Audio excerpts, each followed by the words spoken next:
and welcome back to my channel.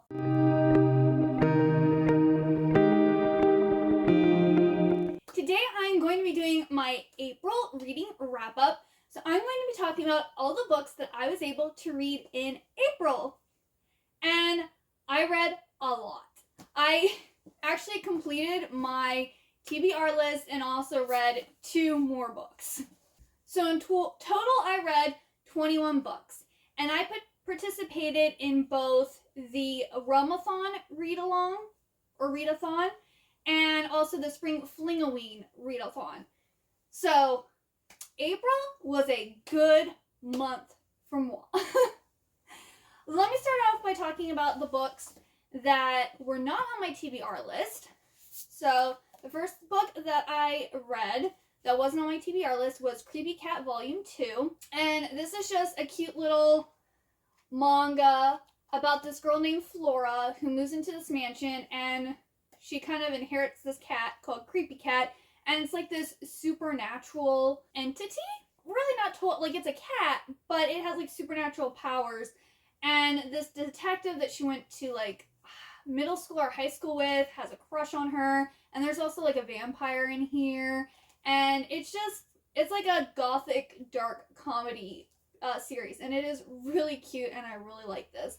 This one I didn't like as much as the first one, so I think I gave this one 3 stars. Yes, I gave this one 3 stars. Then the next book I read that was not on my TBR list was Serpent Dove by Shelby Mahurin. And this book, I wasn't initially like going to buy this series or read it, but Zoe Wilhelmina, she was listening to this and was talking about it and was saying that the bad guy gave her like Frollo vibes, and Frollo is my favorite like Disney villain. So I was like, I need to check this out. So this is basically a story about a witch and a witch hunter, and they're like forced into this marriage. The girl is running away from her mom and her coven because of something that happened. And yeah, there's lots of twists and turns. I would say this one's very this isn't very romantic. It's more like we're trying to figure out what there's like this war going on between like the witches and the witch hunters, and the witch hunters are pretty much like members, I don't know, it's kind of like the Catholic Church, but they're set up to like go after witches, and any woman can be accused of being a witch. And in this one, witches actually, when they use powers, they actually let off this smell, so you can smell witches, which is very interesting. I've never heard of that before. And then not only that, but at least in this first one, there's actually no spells. They do more, one of the girls, or one of the witches, does blood magic, so she has to like cut herself to do a spell. And the main girl like sees these golden threads and things, and she can like manipulate them. So it's almost like they have superpowers instead of like witchcraft. But yeah, it's really good. But yes, I think I gave this one a 4 stars. Then I am part of Mel Reed's ascetical Patreon tier. So in March we were supposed to read The Strange Case of the Alchemist's Daughter, and then in April we were supposed to read The European Travel for Monstrous Gentlewoman. I ended up reading both of these in April. Yeah, I read both of them in April. But these are really good. I gave the first one 3 star and then the second one a 4 star because I don't know, the first one, it was more just like introducing everyone, and there was a mystery to it, but it felt more like an introductory story, so it wasn't as exciting. I wasn't as interested in it. But then the second book, wow, this is what, when I picked up was the Map of Time series, this is what I wanted. I wanted these gothic literature like characters from the Victorian era come to life in like this book where they're like made to feel like real people, and this is like what they did. Like, so good. Basically, if you don't know what this series is about, it is a trilogy. It's about Mary Jekyll, and her mom has recently passed away, and she's trying to like figure out how to keep the house going because her father has died. Well, she finds out that her mom had like this secret bank account where she was sending, I think it's like $1 a month to some nunnery or convent for Hyde. So she thinks Mr. Hyde is at this nunnery, and then finds out it's actually Diana, her sister, because Dr. Jekyll and Mr. Hyde are the same person. And I mean, that's kind of a spoiler in the book, but if you've read Dr. Jekyll and Mr. Hyde, you already know.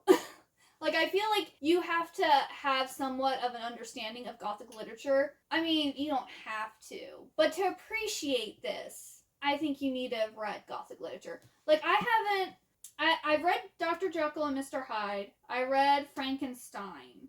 I never heard of Beatrice Rappaccini. She's the poisonous girl, but I've actually read that trope a lot in other literature. So, though I hadn't read the original, which is actually a short story, I believe, I still know, like, the general gist of it. And then Catherine Moreau, I've heard of Dr. Moreau and his Mysterious Island or whatever. I hadn't read that one, but I was aware of it. And then there's also Sherlock Holmes and Dr. Watson in there. I read so much Sherlock Holmes and, like, Sherlock Holmes retelling. I'm good on them. But yeah, I would say you kind of need to have a general understanding of Gothic literature to really appreciate this series. And yeah, so Mary kind of then ends up running into all of these girls who have kind of been experimented on by their fathers, or men that they come to call their father.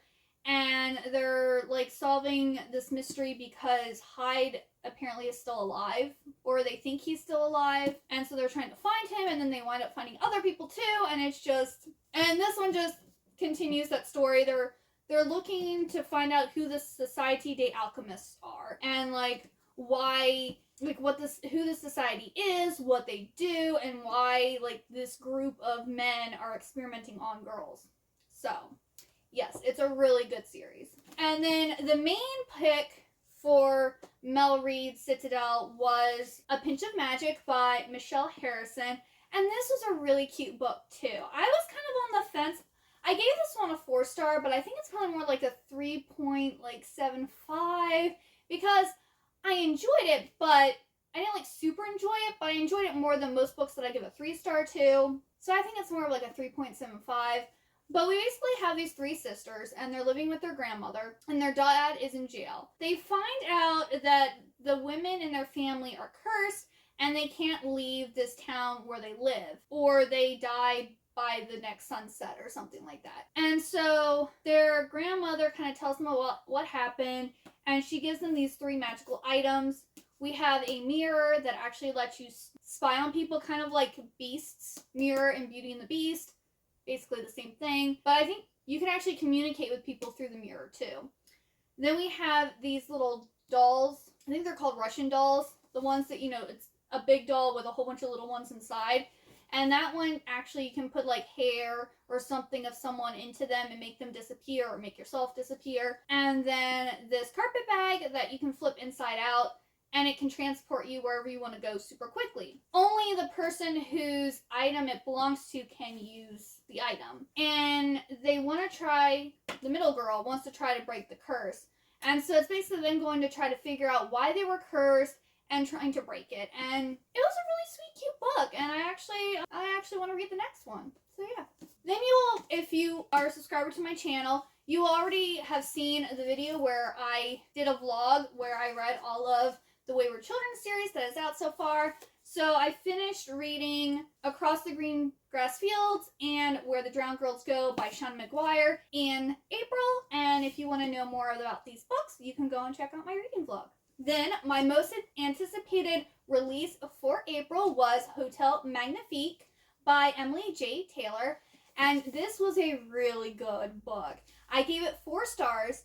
It is compared to both The Night Circus and Caraval, and I absolutely love Caraval and The Night Circus. Like, they're both 5-star reads for me. And this one, I got The Night Circus a little bit, but I definitely got Caraval. Like, this girl named Janie and her sister Zosa moved to the city of Dirk after their parents both died, and they're trying to, like, make a living. Well, Hotel Magnifique shows up in Dirk every 10 years. Janie's like, hey Zosa, maybe you and I can get a job at Hotel Magnifique, we can make some money, and then we can go home. And Zosa's like, whatever you want. So they go to get interviewed for a job, and Zosa gets hired and Janie doesn't. Things happen and Janie ends up working her way into the hotel. So she meets this guy named Bell, and he is the one who actually transports the hotel to the different cities.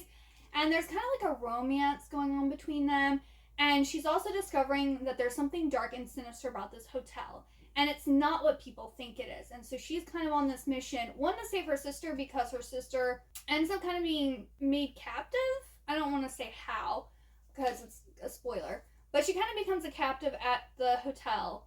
And there's like all these weird things that, you know, Janie's noticing that just aren't adding up. And so she wants to figure out what's going on, and she wants to save her sister. So it's like very similar to Caraval. And the hotel like changes from day to day. The rooms look different. Things are moved around. Like, it was a really good book. If you like Caraval, you would definitely like this series. Then I read Forever in Blue, which is the fourth summer of the Sisterhood. So this is the fourth and final book in the Sisterhood of the Traveling Pants. And I actually listened to this, I think it's mostly on audiobook, or did I listen to all of it on audiobook? Yeah, I think I listened to all of it on audiobook. And I ended up giving this 4 stars. I think this is following the girls, Lena, Carmen, Bridget, and Tibby, like their first, I think it's the summer before they're going to college. So they're all concerned about how they're going to stay in touch because they're all going to different colleges, and they're all having kind of like relationship type issues. And it's a great like coming of age and trying to figure yourself out, and like the doubts and worries that you have of like becoming an adult and being separated from the people that you're used to having around all the time. So I think it's a really good book to read if you are in that transition between high school and college. And yeah, I really liked it. Yeah, I would suggest this series. This book here kind of harkens back to like the other books, but I feel that you could read this by itself too, as like a standalone. Then I read Dawn of the Dreadfuls by Steve Hawkinsmith. And this is a prequel novel to Pride and Prejudice and Zombies. And I mean, there was a big craze where they had like, they took all these classic books and they were making them into monsters and things. So I really like Pride and Prejudice and Zombies, and they also released it as a movie, which I enjoyed too. And then they have a prequel, and then they have a sequel. So I read the prequel, and this is basically what happens before the events of Pride and Prejudice and Zombies. And it's about the girls initially finding out about zombies and that they're coming back to attack the world. And they get like this master who trains them in like martial arts and sword fighting, or weaponry. And there's also some men that are interested in Elizabeth, who I don't think they're in Pride and Prejudice and Zombies. Yeah, I think they're just in this book. It's kind of gross at parts because it is a zombie book, but it's also funny too. So I was kind of like, I like it, but I don't. I'm kind of torn. It also took me, even though it's such a small book, it did take me longer to read because I just couldn't really get into it. But I think I gave it 3 stars. Yes, I gave this one 3 stars. Then I also read Gallant by V.E. Schwab. And this is another one where I liked it, but it just wasn't as amazing as I think it could have been. This is about a girl named Olivia who is an orphan, and she ends up receiving this letter from her uncle telling her to come and live at Gallant. She has her mother's journal, and in it, her mom says, don't go to Gallant. Whatever you do, don't go there. So Olivia goes there. And then she finds out that her uncle has been dead for 7 years, and no one wrote her the letter, or at least they don't know who wrote her this letter.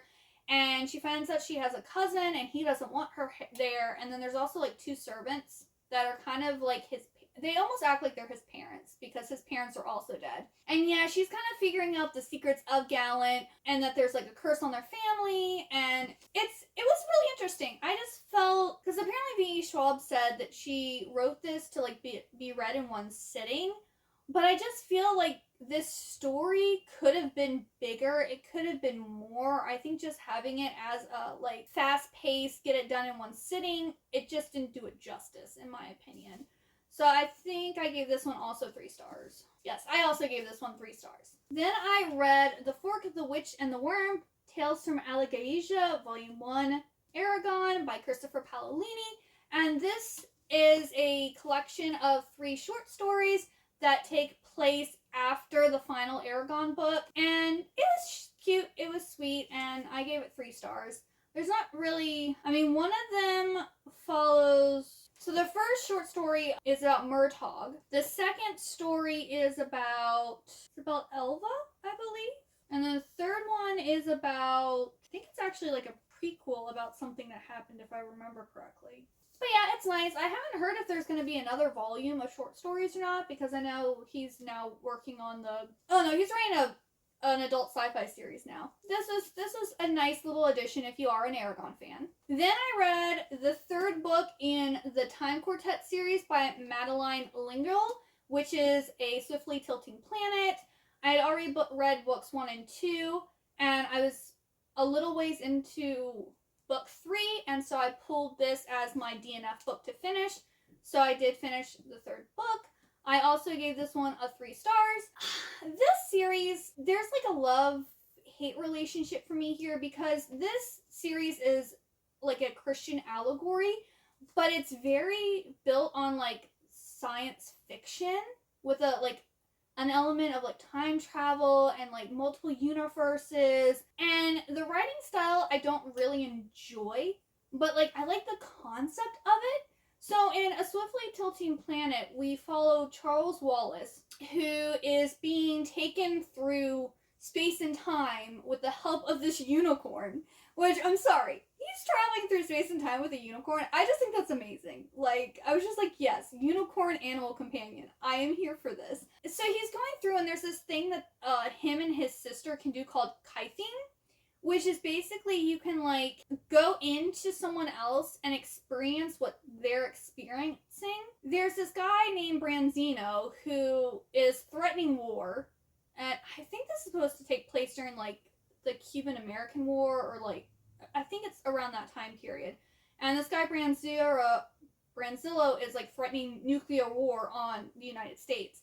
And so Charles Wallace is going back in time, jumping in all of these people who are like descendants of this guy, and he's trying to like basically change the future so that this nuclear war doesn't happen.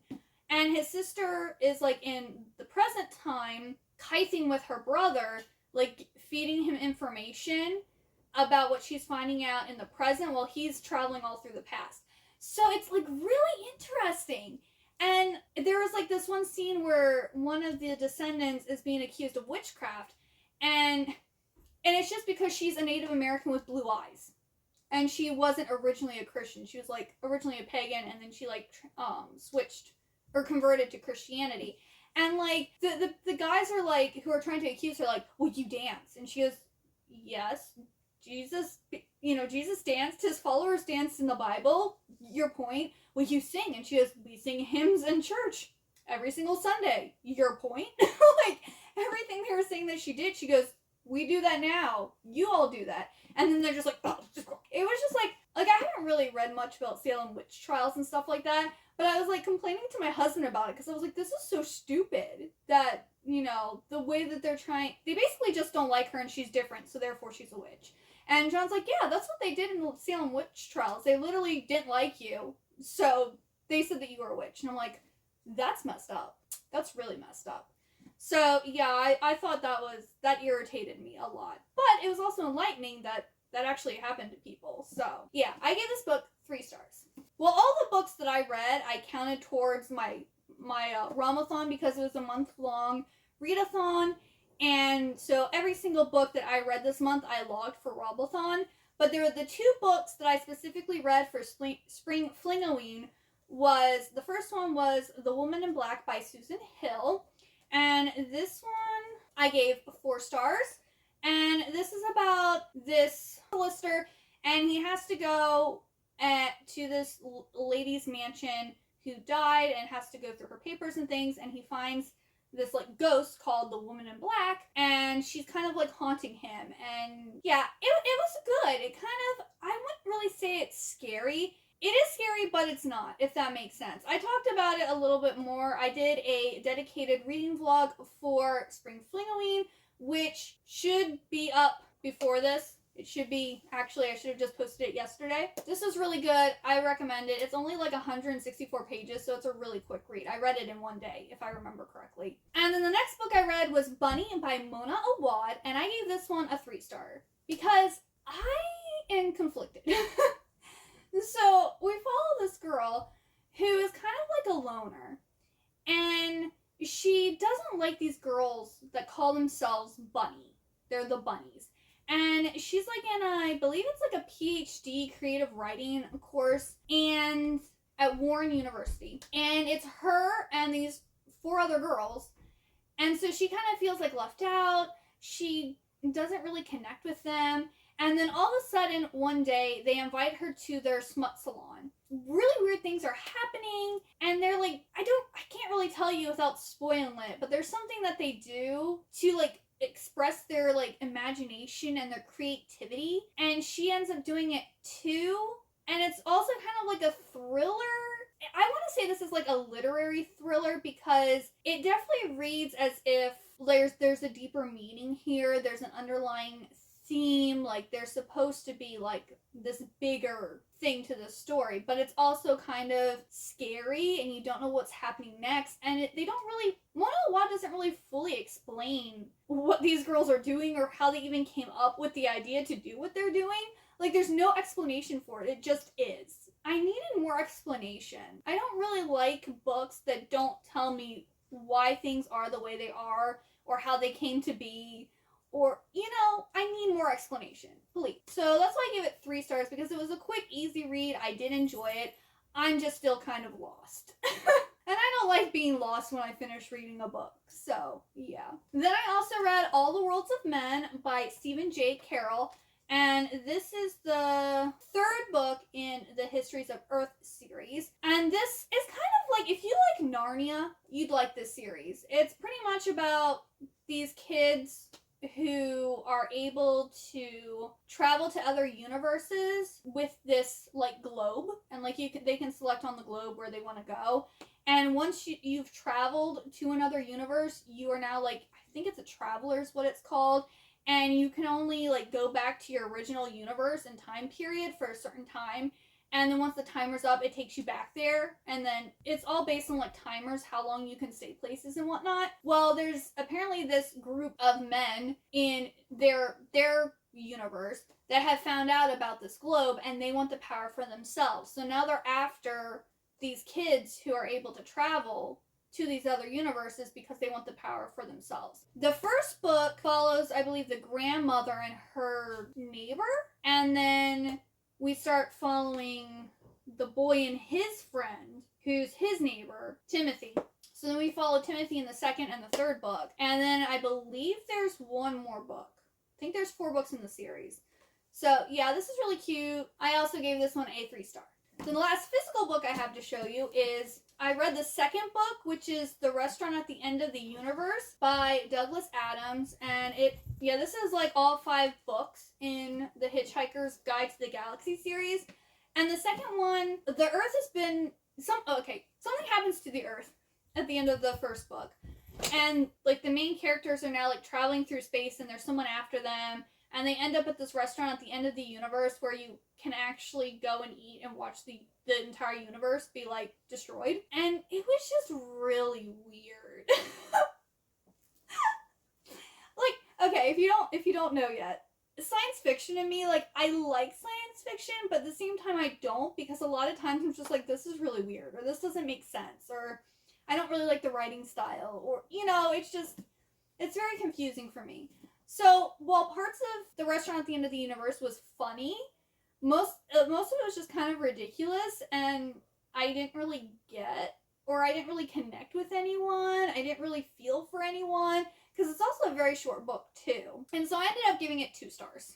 Then I read Zodiac Academy #1, and I gave this one a 3 stars, because it's really enjoyable, but it's so tropey. It has all of the tropes for, like, young adult literature. Well, young adult romance supernatural literature. Like, it kind of hurt how tropey it was.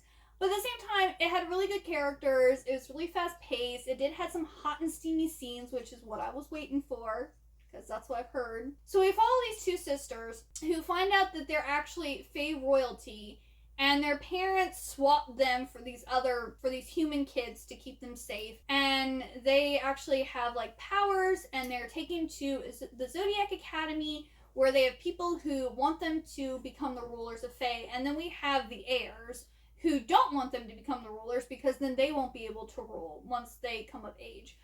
So they're basically, the girls are picked on by the heirs and like their followers or their fan club, whatever you want to call them. It's just the way that things happened and how they get their powers, it was just so tropey. So I enjoyed it, but also everyone who I've heard like reading the series says it gets better after starting at the second book.